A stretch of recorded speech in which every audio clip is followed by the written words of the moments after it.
Hola, en aquest vídeo aprendrem a fer càlculs amb reaccions químiques on hi intervinguin gasos. Els gasos que intervinguin a la reacció considerarem que són gasos ideals. Recordeu que els gasos ideals són aquells que estan formats per molècules que es considera que són puntuals, que no tenen volum propi, que quan aquestes molècules estan dintre d'un recipient i xoquen entre elles, ho fan amb xocs completament elàstics, és a dir, xocs on no es perd energia, i, a més, aquestes molècules, entre elles, en el model de gasos ideals, representa que no presenten forces intermoleculars, és a dir, no s'atrauen entre elles. Quan un gas es considera que és un gas ideal, es considera que es pot aplicar a aquest model, compleix sempre aquesta fórmula pressió per volum igual a nombre de mols per constant universal dels gasos per temperatura, és a dir, P per V igual a N per R per T. Resoldrem aquest exemple relacionat amb reaccions químiques amb gasos. L'exemple diu, en un recipient tancat es cremen completament 464 grams de gas butà. Apartat A. Quin volum de diòxid de carboni gasós, mesurat a 25 graus centígrads i 1,5 atmosferes de pressió, es formarà? Apartat B. Quina massa d'oxigen caldrà posar, com a mínim, dins del recipient perquè es produeixi la reacció? I com a dades tenim les masses atòmiques del carboni, hidrogen i oxigen i la constant universal dels gasos, fixeu-vos que està donat amb 3 unitats diferents, 0,082 atmosferes litre partit per Kelvin mol, 8,31 per 10 elements 2 bar litre partit Kelvin mol o, en el sistema internacional, 8,31 joules partit per Kelvin i per mol. En aquest exercici ens diuen que dins d'un recipient es cremen completament 464 grams de gas butà. Per tant, el primer que hauríem de fer és escriure la fórmula del butà. But vol dir que hi ha 4 carbonis, la A implica que l'enllaç és senzill, per tant, amb 4 carbonis i enllaç senzill, aquesta seria la fórmula semidesenvolupada del butà, que si la passem a fórmula molecular, comptem 4 carbonis, C4 i 10 hidrògens, H10. Com que l'exercici diu que es cremen, això implica que hi ha hagut una reacció de combustió dins d'aquest recipient. Les reaccions de combustió a química orgànica sempre segueixen la mateixa pauta. El combustible, en aquest cas el butà, crema en presència d'oxigen i dona com a productes de la reacció diòxid de carboni i vapor d'aigua. Per tant, ja tenim la reacció química escrita, ara falta igualar-la. Per igualar les combustions és molt recomanable sempre igualar primer els àtoms de carboni, després els d'hidrogen i per últim els d'oxigen. Comencem amb el carboni. 4 àtoms de carboni a reactius, per tant a productes, caldrà posar un 4 perquè hi hagin també els 4 àtoms de carboni. El carboni ja està igualat. Els hidrògens, hi ha 10 hidrògens a reactius, a productes només n'hi ha 2, per tant caldrà posar un 5, 5 per 2, 10, ja tenim 10 àtoms d'hidrogen a productes i 10 a reactius. Els oxígens ens costaran una miqueta més d'igualar. Fixeu-vos, 4 per 2, 8 oxígens a productes, més 5 oxígens que venen de l'aigua. 8 més 5, 13. Per tant, tenim 13 àtoms d'oxigen a productes, a reactius només n'hi ha 2, per tant, podrà posar-ne 13 mitjos, aquest 2 es simplificarà amb aquest 2 i tindrem els 13 àtoms d'oxigen. Com que la reacció química ha quedat igualada amb una fracció, no és obligatori, però és recomanable perquè ens facilitarà una mica els càlculs, doblar aquesta reacció per tal d'eliminar aquest 2 del denominador. Anem a fer-ho.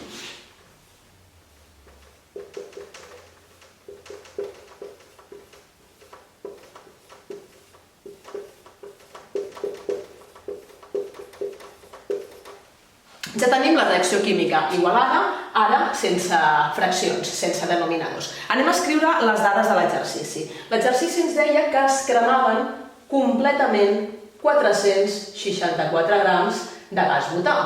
Per tant, anem a escriure aquí aquesta dada. I en l'apartat A ens preguntaven, pel gas diòxid de carboni, quin volum es formaria si aquest volum es mesurava a una temperatura de 25 graus centígrads i una pressió de 1,5 atmosferes. Aquests 25 graus centígrads ja els podem passar a Kelvins, recordeu que cal sumar 273, això serien 298 Kelvins. Tenim aquí la pregunta de volum. Fixeu-vos que l'enunciat ens deixa molt clar que aquest és el reactiu limitant, ja que ens diu que es crema completament, no ens diuen quant d'oxigen. Hi ha suficient oxigen com perquè cremi tot. Per tant, aquest és el reactiu limitant que ens servirà per fer els càlculs i obtenir la quantitat de producte. Aquí us he escrit les masses molars de les substàncies que intervenen en aquesta reacció perquè molt probablement després les necessitarem. Fixem-nos que ara hem de començar amb aquesta dada que és el reactiu limitant, és el que reacciona tot, i el primer pas seria, com sempre, passar-ho a mols per poder relacionar la quantitat de reactiu amb la quantitat de producte fent ús dels coeficients estequiomètrics. Per passar de grams a mols, aquí tenim la massa molar del butà, que són 58 grams per mol. Per tant, en el denominador posarem els 58 grams de butà, que equivalen a un mol de butà, que és la massa molar del butà. I per tant simplifiquem els grams de butà amb els grams de butà i ara estem a mols de butà. Aquests mols de butà es relacionen amb els mols de diòxid de carboni a través dels coeficients estequiomètrics. Aquí en el numerador hi posa mol de butà, per tant aquí també escriurem mol de butà, i ara el volem convertir a mol de diòxid de carboni.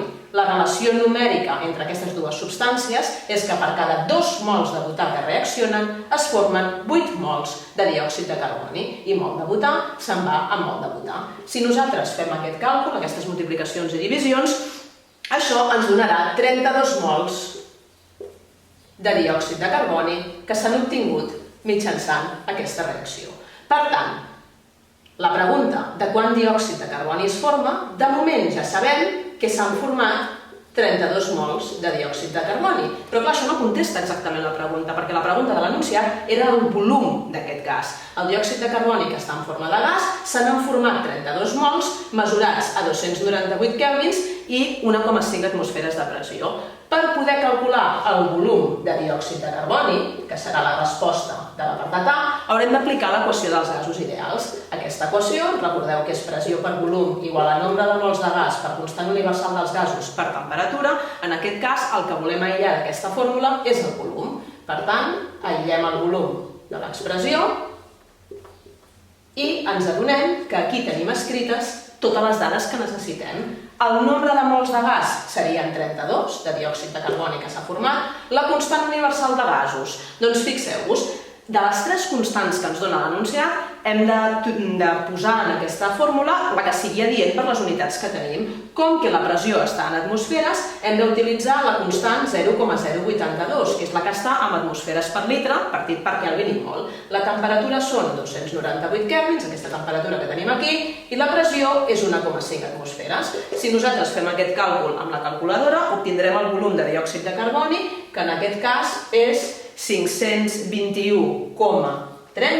La unitat, com que la constant l'hem posat en atmosferes per litre partit per Kelvin i mol, vol dir que el volum d'aquesta fórmula està en litres, doncs aquests litres de diòxid de carboni són els litres de diòxid de carboni gasós que es formen quan reaccionen completament els 464 grams de gas butà.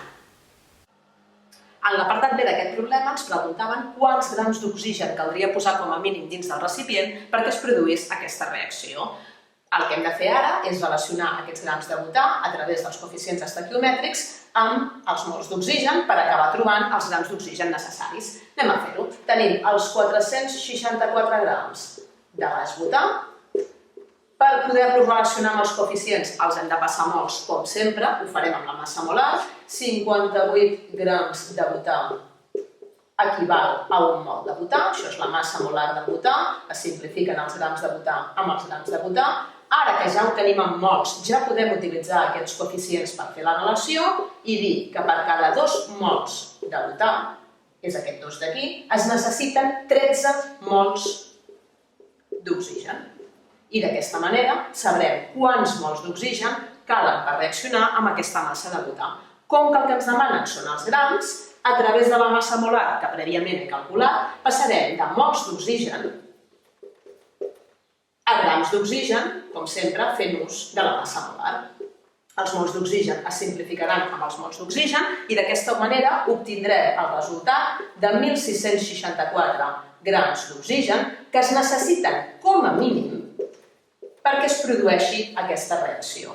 Per què com a mínim? Doncs perquè aquesta és just la quantitat perquè es compleixi la proporció de 2 mols, 13 mols. Amb aquests grams complirem la proporció. Evidentment, si en lloc de 1.664 grams n'hi poséssim més d'oxigen, llavors seria un exercici en el qual aquest reactiu seria el limitant i reaccionaria al 100% i quedaria un excés d'oxigen dins del recipient. Si realment hi posem aquesta quantitat mínima, les quantitats són exactes, no hi ha limitant i, per tant, quan s'acabi la reacció s'haurà format diòxid de carboni i aigua i dins del recipient no hi quedarà ni res de butà ni res d'oxigen. El segon exemple que farem avui és aquest. El gas propà es crema amb oxigen i dona com a productes diòxid de carboni i aigua. Calcula el volum d'oxigen necessari per cremar 100 centímetres cúbics de propà. Els volums estan mesurats en les mateixes condicions de pressió i temperatura. Fixeu-vos que aquest exercici es tracta també d'una reacció de combustió, en aquest cas la reacció de combustió del propà. Propà, recordeu que el prefix pro vol dir que hi ha 3 carbonis, la A implica que els enllaços són senzills, aquí us he escrit la fórmula semidesenvolupada del propà, amb 3 carbonis i enllaços senzills, i la fórmula molecular, si contem carbonis i hidrògens, hi ha 3 carbonis i 8 hidrògens. Per tant, això és el gas propà. Segons l'enunciat, el gas propà crema, fa una reacció de combustió, amb oxigen, evidentment, per donar, com sempre, diòxid de carboni i vapor d'aigua. La reacció, aquí no la tenim igualada, anem a igualar-la pas per pas. Comencem pels carbonis, 3 carbonis, per tant aquí faltaria un 3. Hi ha 8 hidrògens i aquí només hi ha 2 hidrògens, per tant 4 per 2, 8, ja tenim els 8 hidrògens i està igualat. I per últim, els oxígens, aquí només en tenim 2, els reactius, i a la banda de productes en tenim 3 per 2, 6, més 4, 10, aquí n'hi ha 10, aquí n'hi ha 2, per tant, en aquest cas ens queda igualat amb un 5, 5 per 2, 10, no queden fraccions, per tant, no caldrà multiplicar la reacció per cap coeficient, com havia passat en l'exercici anterior.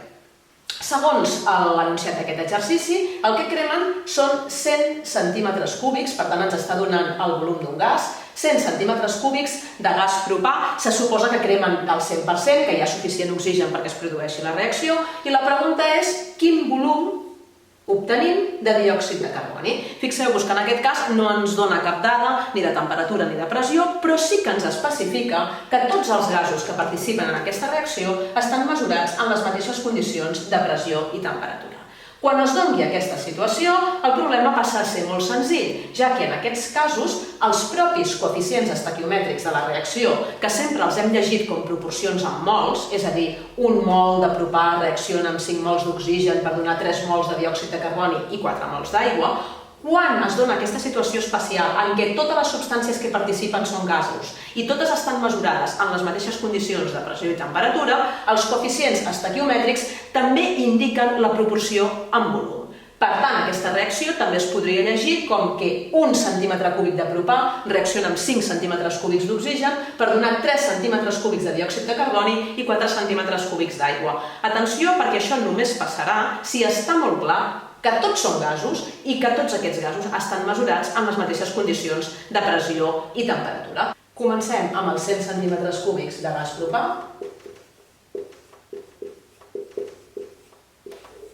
Volem tatxar aquests centímetres cúbics de gas propà i els volem convertir a centímetres cúbics de diòxid de carboni. I podem utilitzar els coeficients estequiomètrics. Per cada 1 centímetre cúbic de gas propà obtenim 3 centímetres cúbics de diòxid de carboni. Per tant, aquesta reacció química simplement hem de multiplicar 100 per 3, 300 centímetres cúbics de gas diòxid de carboni. Evidentment, això ho hem pogut fer perquè aquest gas estava mesurat en les mateixes condicions de pressió i temperatura que el gas propà. Fins aquí la classe d'avui, fins la propera.